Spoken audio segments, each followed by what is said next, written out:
All right, so get this. We're diving into a project today, and it uses HTML5 and JavaScript to teach Tamil. Really interesting combination, right? Language learning and open source technology. I'm intrigued.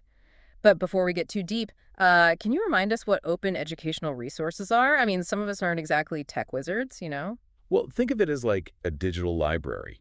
Anyone can access it, share stuff, even change the educational materials, and it's all free. So basically, instead of a boring old textbook, it's like a constantly growing collection of resources, and anyone can contribute. Exactly. It's open. Anyone can help develop it or even tailor it to how they want to learn. That's pretty amazing, especially for languages like Tamil. You don't always find as many resources compared to, say, Spanish or French. Absolutely. That's what makes this project so cool. Yeah. We found this website called, get this, Open Educational Resources, Open Source Physics at Singapore. A bit of a mouthful, I know. Okay, I'm already hooked. What's so special about it? They have this interactive lesson for Tamil Primary 1A, Lesson 3. Yeah. And the interactive part, it's all powered by HTML5 and JavaScript. So, HTML5 is like the backbone of websites. Right. And then JavaScript makes them interactive. Think quizzes, games, all that dynamic stuff. So it's not just reading or listening. You're actually part of the lesson. Exactly. Makes language learning way more engaging, don't you think? Especially important when you're practicing and interacting with the language. For sure. But what's unique about how this specific project teaches Tamil? Well, for me, it's how they designed the lesson. It's really thoughtful. The creators, Sumathi and Felix J. Garcia Clemente, Okay. they've really cleverly used things like gamification and visuals, super effective for language learning, especially for beginners. So we've got a free interactive Tamil lesson designed in a really smart way. What else makes this stand out? One thing that really shows how collaborative these OERs are, it's easy to share, they actually provide the embed code right there on the site. Oh, wow. Anyone can add this interactive lesson to their own website. A few lines of code, that's it. So simple. It's really living up to that open idea, huh? For both people using it and contributing to it, makes me wonder, where did this lesson even come from? How does it fit in with the whole world of open source education? Now that's where it gets interesting. The website has this breadcrumbs trail. Shows you how this specific resource fits within a whole network of projects and collaborations. Like a map. Yeah, like a map. Okay, I'm following. Where does this trail lead? So we start at home, then go to events workshop talks, and finally we end up at a workshop in 2015 held in Munich, all about creating electronic chapters. Munich. A Tamil lesson connected to a workshop in Germany. Now that's a journey. What's the takeaway here? It shows you how interconnected this world of open source education really is. This Tamil lesson wasn't made in a vacuum, right? It's all part of a larger web of projects, collaborations, knowledge sharing. It's global, crosses disciplines. It's amazing. Powerful stuff. Think of the potential for different cultures to exchange ideas and work together. This one Tamil lesson could open up a whole world of learning resources. But what else does this website say about this whole open source education movement? Take a look at the popular tags list at the bottom. You see Chromebook laptops, experimental chemistry, even quantum physics. Wow, it's all over the place. Basic tech tools to super complex scientific concepts. What does that tell us about the scope of open source education? Well, a couple of things. First, it shows you the sheer variety of subjects covered by these open educational resources. It goes way beyond traditional academic stuff. Second, it makes you think about the platform itself. How so? Well, on one hand, it's exciting, right? So much Oh, knowledge is accessible through this one platform. yeah. But then again, you wonder, is it trying to be everything to everyone? I see. Could that make it hard for learners to find what they need? That's a great point. If you're specifically looking for Tamil language resources, you might get lost with all these unrelated tags. Exactly. Yeah. It brings up a big question for anyone designing or using these OERs. How do you balance all this content with a structure that's clear and easy to use? It's a challenge, for sure, but it also shows how dynamic and ever-evolving this whole open source education thing is. A constantly growing, adapting ecosystem. Yeah. Exciting and maybe a little daunting, right? Definitely. So we've looked at this website, got a taste of what it offers, but I'm ready to dig deeper into how this Tamil lesson works. What makes it effective? How does it actually teach the language? Great question. That's what makes this project so interesting. Let's take a closer look at how Sumathi and Felix designed this lesson to really engage learners and make Tamil accessible. I'm ready to learn some Tamil. Let's dive in. So we've got this cool mix of Tamil language learning and open source tech, right? But what makes this specific lesson work? What can we learn from how Samathi and Felix approached it? Yeah, I want to unpack that. You mentioned they really focused on making it engaging. Oh, absolutely. They use a lot of visuals and interactive exercises. Like, Mhm. instead of just giving you lists of words, they use these colorful illustrations, animations. Makes sense. Visual learning is super helpful, especially with a new language. Helps your brain connect the words with their meaning.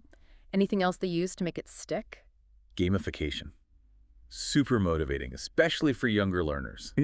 Quizzes and challenges sprinkled throughout. You get points, badges as you go. It's like a game. Oh, yeah, I've seen that in language learning apps. A little competition can really push you to keep practicing. But beyond all the interactive stuff, what about the actual content? How do they teach the basics of Tamil? They seem to focus on communication, practical phrases, everyday conversations. Hmm. Instead of getting bogged down in grammar rules right away, they give you useful expressions you can use immediately. Smart strategy. Gives you a sense of accomplishment early on. Encourages you to keep going. It's like learning a few key phrases before you travel somewhere. Exactly. That early success is so important for staying motivated, especially if you're learning independently. This is making me think about how tech can change language learning. But I also wonder about the challenges of creating and maintaining these open educational resources. It can't be easy to make all this available for free. Oh, you're right. Being open has huge benefits, but also unique challenges. Sustainability, for one. Sustainability. Yeah, making high-quality educational content takes time, effort, money. Someone has to create the lessons, maintain the website, keep the content accurate and up to date. Right, it adds up. So how do these open education projects stay afloat? Who's paying for it all? There are a few models. One common one is philanthropic funding. Foundations, individuals who believe in open education, they give grants. Like funding research or the arts. Yeah, People see the value in making knowledge accessible and they contribute. exactly. And universities, educational institutions, they play a big role too. They might provide funding, infrastructure, even release their own materials under open licenses. That's awesome. Sounds like a real community effort. But I'm sure there are still financial hurdles. Not every project gets a big grant. Yeah. Right. That's where crowdfunding comes in. Platforms like Kickstarter, Patreon, people can directly support projects they like, even with small amounts. Like grassroots funding for education. Everyone gets a chance to be part of something meaningful. Any successful examples of open education projects using crowdfunding? Khan Academy. They offer tons of free educational videos, exercises, and they've gotten a lot of support through crowdfunding. Khan Academy is incredible. It's inspiring to see people investing and making education accessible. Are there other funding models out there? Can these projects generate revenue while staying true to the open education philosophy? Some use a freemium model. Basic content is free, but you pay for premium features, like a language learning app with free basic lessons, but you subscribe for more advanced content or feedback. Makes sense. Creates a sustainable business while still offering a free resource. Seems like there are a lot of creative solutions to support open education. There are. And some projects even explore commercial partnerships, working with companies that share their mission and can provide financial or logistical support. So it's a complex landscape. Different funding mechanisms working together to keep open education going. Sounds like there's a lot of momentum behind this movement. But what about the future? What trends or challenges do you see shaping open education in the coming years? That's a great question. It's always evolving. There are definitely some fascinating trends and challenges coming up.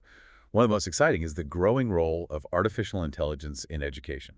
AI in education.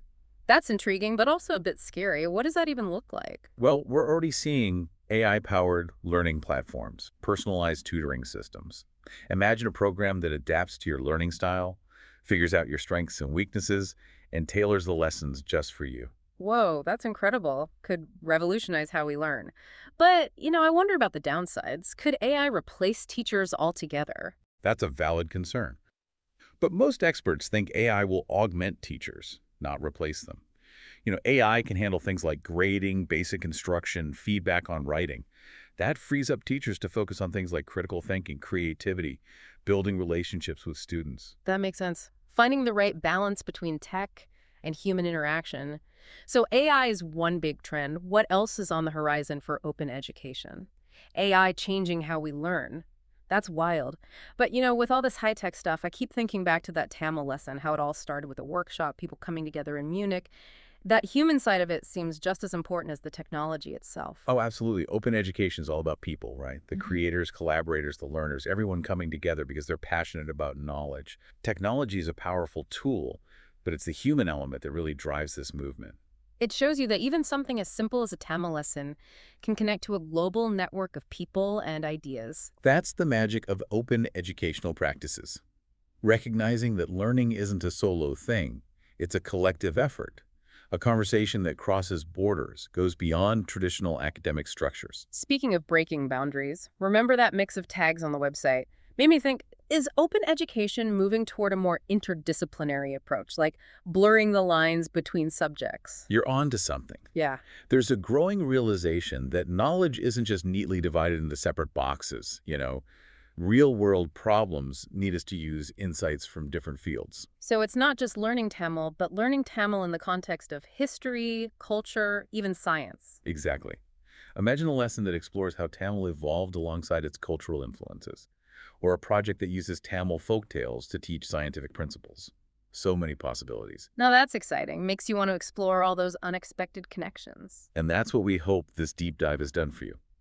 We started with one Tamil language lesson, but we've uncovered this whole world of open educational resources, collaborative learning, the power of technology to transform how we learn. It's been a journey, for sure. We talked about funding models, emerging trends, even digital literacy. But the main takeaway, open education is empowering people to learn on their own terms, explore what they're passionate about in new ways. So if you're feeling inspired to dive into a new language, explore a different field, connect with other learners, remember that Tamil project. It all starts with a single step. The world of open education is out there. All you got to do is dive in. And who knows what you'll find? Maybe you'll even create and share your own open educational resources. Add to this amazing ecosystem of knowledge. Until then, keep exploring, keep learning, keep that curiosity alive. Happy diving, everyone.